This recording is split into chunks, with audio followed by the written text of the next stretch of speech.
we ended up going to get King Felix. Now, I'm kind of surprised at the mixed bag that I'm seeing in the comments. I'll show them while you guys talk. But usually when we go and get the Missouri or Kansas guy, usually everyone's excited about that. And I'm kind of surprised that we're actually getting that many pissed off fans about this pick. So I'm going to let you guys have the floor. Lance, Teja, what do you guys make of day one of the draft? I was a big trade back guy. So I wanted that first because I think Felix would have been around a little later. And I you see tweets of mine back from like a month and a half ago saying the same thing. I wanted to trade back into the 30s or 40s, to be honest with you. Because I think he still would have been there.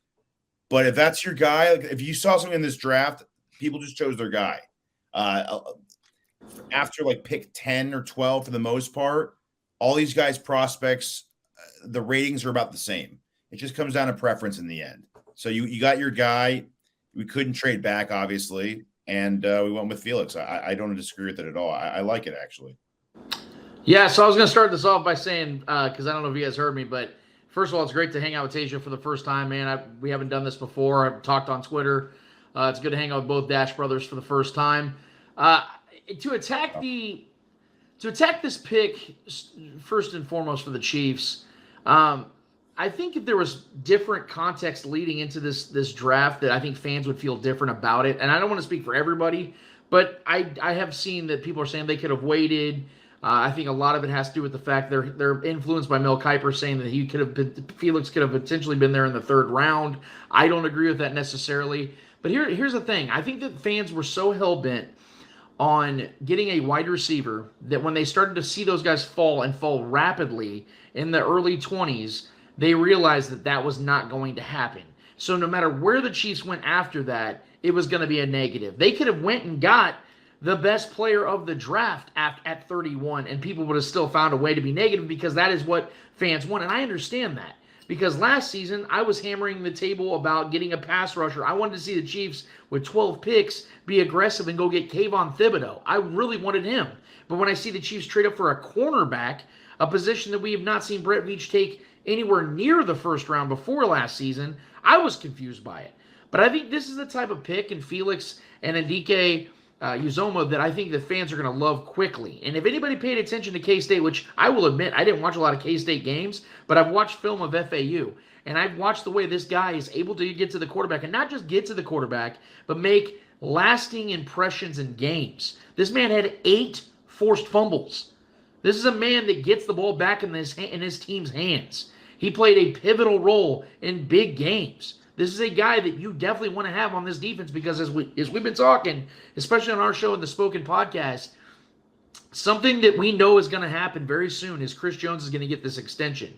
So what do you have to do? You have to build around Chris Jones like you would build around Patrick Mahomes to extend their prime years. Yes, these guys can do it essentially on their own, but for how long?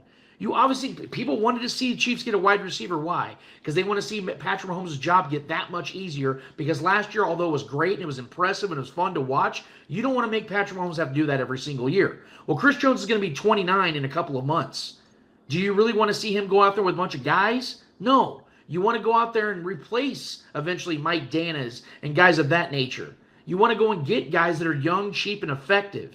And Felix is one of those guys. He's going to be a type of guy that's going to extend Chris Jones' career, and it's going to make George Karlaftis' job on the other side of the defensive line that much easier. Because you imagine George Karlaftis going into year 2 knowing that he has to go out there and get double-digit sacks? Well, now that you have Omenihu, now that you have Felix, it's going to be a lot easier for George Karlaftis to go and get those numbers if those numbers are there for him. So all in all, I think this is just being perceived very emotionally right now. But I think when people sleep on it and they see what this is actually going to be, and you see how much of a physical freak this guy is in training camp and in preseason and eventually week 1, I think fans are going to really turn their opinions around and realize just how awesome of a pick this is going to ultimately be. And I know people get caught up in the names on the board, the best available. It's just like it's flashing at you constantly throughout the draft. So you get this in your head that we need him. He's the answer to our prayers. He's going to solve our problems. I know people got caught up with Nolan Smith, but dude, he's 6'2", 236. He's the size of some receivers in this draft. If you look at a lot of edge rankings, he wasn't even ranked in edge. He wasn't even ranked in a 4-3 D end. He's ranked at an outside linebacker. He's tiny. Yeah. And people don't even know about that. How many sacks did he have last year? He had 3 sacks. And Anudike had almost 3 times the amount of sacks as he did last year. He had more forced fumbles than he had sacks last year. Than Nolan Smith had sacks. I think Nolan Smith's a flashy name. He tore up the combine. He ran really fast because he weighs about the size of like a slot receiver. So that's why he ran fast. There's a reason for it that he ran fast. Like I said before, I mocked Anudike a lot. In the beginning, I saw he was always available at 31. So I was like, all right, let me do more reading about this guy because it looks like he's probably going to be one of the guys that's out there and we need a D end. Yeah. So incredible motor. He was always following the ball, always following the play. They said his bend is probably the best in the draft for edge rushers. His repertoire is incredible. Like he has so many different pass rush moves, but that's also what works against him too, because they say when he pass rushes, he almost makes the plan before he pass rushes every time. He knows which one he's going to do. So when the when the tackle counters him really well, he kind of is stuck there because he had that plan, and beyond that, it was nothing. Yeah. So they said just as he gets more polished, as he becomes a pass rusher and more experienced, he doesn't have a lot of that. That's one of his knocks too. Very inexperienced pass rusher. Same with Nolan Smith. He'll get that as he has more time. Counter moves that will become big. Other things to go to in his bag when the tackle stops him. But they say he's polished beyond his years as far as his experience compared to what he's shown. So he's got a room to grow. Lastly, I watch a lot of PFF. PFF guys rated him, I think, at a 2nd round pick, by the way. So this 5th round pick's nonsense. And most reputable sites rated him at a 2nd round pick. So the 4th and 5th is ridiculous.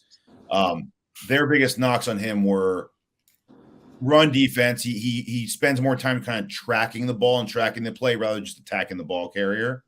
But also that he does almost everything really good, just nothing great. So we're at pick 31, guys. We won the Super Bowl. Enjoy it. That's what happens, though. You get guys who have flaws. So, Well, and Teja, I want to add something to that real quick, Marcus, before we move on. Yeah. The thing I want to also address is the fact that because a lot of us were of the belief the Chiefs were going to probably trade up into the 1st round, and we saw reports that were saying that they were trying to trade with the Cowboys, I believe, at 26. And the Cowboys said, nah, man, we're good. We want this guy, and we're good. So the Chiefs put in the effort. So considering that, along with the fact that now, if you want to look on the bright side of this, the Chiefs still have 9 picks to mess with. So they went and got edge, which we knew was a big need for this team moving forward, and you keep all 9 other picks. So given what the scenarios were for the Chiefs, and like Marcus said, there was a lot of aggressive moves early on. That, like Teja said, the Chiefs had the literal last pick of the 1st round. This is something that I think we need to understand, guys, that this is as good as it's going to get. Because if you look last year, a lot of fans loved George Karlaftis. Guys, he was only 1 pick earlier than what we just got Felix in. So it's not like this is some crazy, what the hell are you thinking? This is actually something that makes a ton of sense once you think about it. That's why I said I think this is one of those you got to sleep on it type of situations because of so many fans. And trust me when I say so many fans were hell-bent on the Chiefs getting a wide receiver in the 1st round. And once you saw those guys start to get picked apart or picked away, you knew that wasn't going to happen. Same with offensive tackle. I know Marcus and I have talked about this. Jason Dunn's very much about that. He wanted an offensive tackle, and I did too.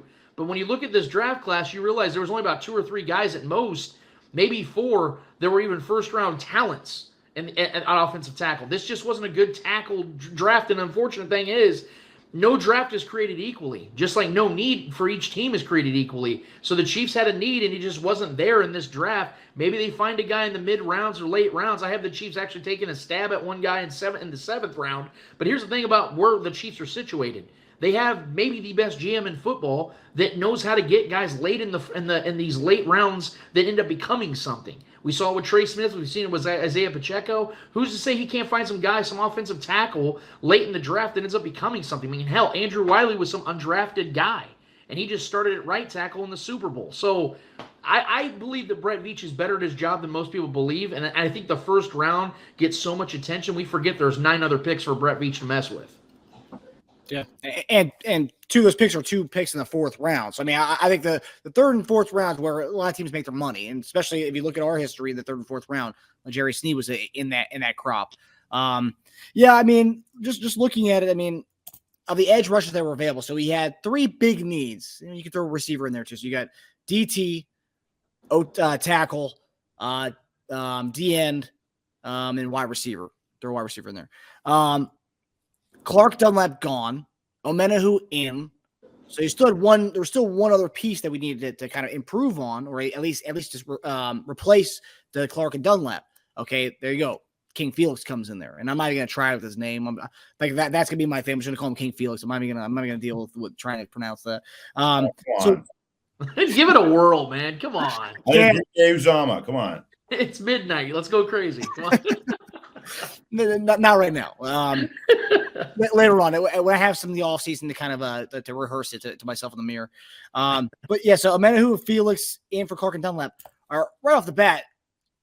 That right there is we've gotten significantly younger. Obviously, Dunlap was a guy we brought in at the a vet presence, but Clark, I know you're a big Clark guy, Lance. Great, he was solid for us in the playoffs, but like he really never lived up to that contract that he got. Omenahu, solid. King Felix, I mean, we're going to see, but a lot of people have Omenahu kicking inside on third downs too, so you definitely need another D end out there. Yeah, yeah, and then you also we get to day 2 and day 3. We're going to get into what we want to see tomorrow, but I mean, at that point we checked off pretty much the edge. Hi everybody, thanks for watching. Subscribe here to get the latest from the show. Also, be sure to check out the best clips from Chief Concerns, and if you prefer to listen to the show, subscribe and follow us on Apple Podcasts, Spotify, and anywhere else you get your podcasts.